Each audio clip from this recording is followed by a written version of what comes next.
with Canada. They want friendship with Canada, as we've done for well over 200 years now.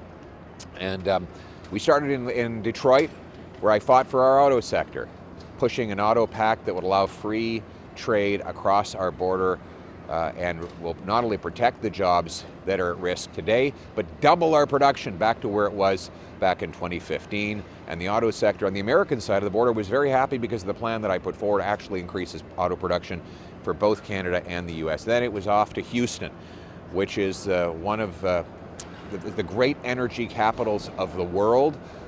Houston buys literally hundreds of millions of barrels of Canadian oil every single year.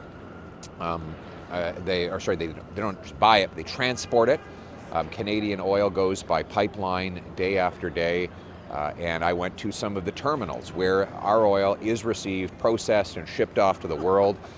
The energy companies there were thrilled to hear my plan to boost production by a couple million barrels to make our country stronger, make our people better off, and make our dollar more powerful, so with life's affordable. I then went on to Austin, where I met with the governor of Texas, Governor Abbott.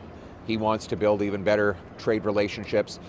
Texas is one of the biggest export destinations for Canadian goods, and the Texas governor welcomed the idea of buying even more from Canada to support our economy. Then I was on to the Joe Rogan podcast, which is the biggest podcast in the world and the best place to sell Americans on the idea of tariff-free trade, to fight for our auto workers, our lumber workers, our steel and aluminum workers, and to fight for Canadian interests. We need to harness the goodwill of the American people, and what better place to do it than on the biggest podcast in the world, fighting for Canadian workers. Now on to New York, where I'll be speaking to the financial sector, and at the Foreign Policy Institute, I'll be making the case that Canada has leverage. We have strategic minerals, we have energy, we are the second biggest customer to the United States. It's in America's interest to have a strong tariff-free friendship with Canada. And so my mission here, of course, is to make Canada stronger at home, safer at home, more affordable at home, so that we can be unbreakable abroad. And I welcome your questions. Mr. Poilievre, the Joe Rogan podcast. Yes. Why go on now and not during the campaign? Well, the negotiations are coming up for the USMCA, or the CUSMA as we call it in Canada.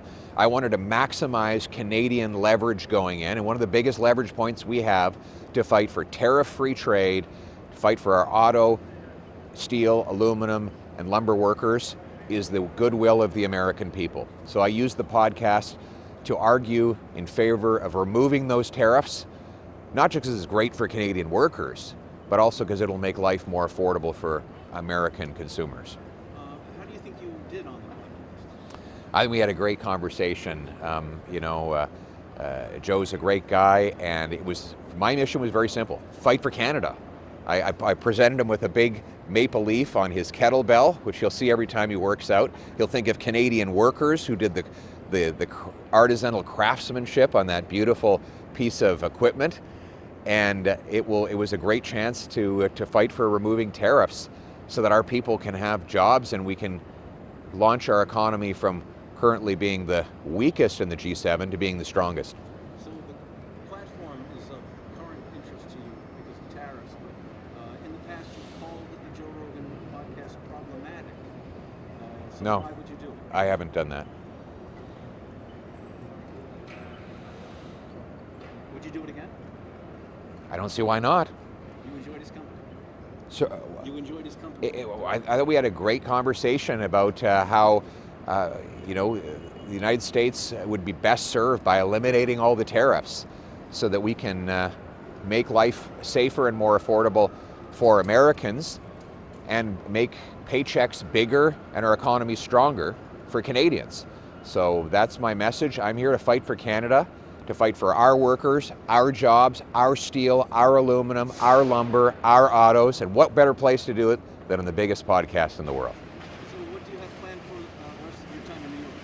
We're giving a speech to the, I'm giving a speech to the Foreign Policy Institute, then I'm meeting with some major investors who, some of them have already pre-existing links to Canada, and I'll be making the argument to them they should be investing in Canada.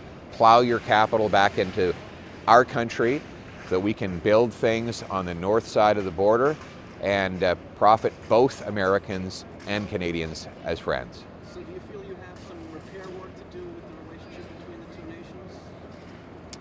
Unfortunately so. I mean, we've got these very unfortunate tariffs in place, but we got to focus on what we can control, right? We can't control what the president says or does, but we can control how we react.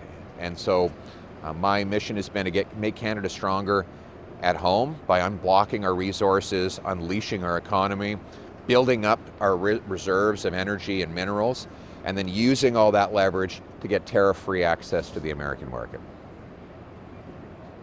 Thank you, sir. Great to be with you.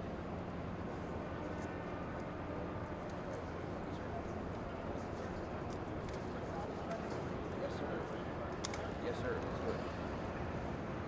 Hey, what's your name? Hi, Katie. Where are you guys from?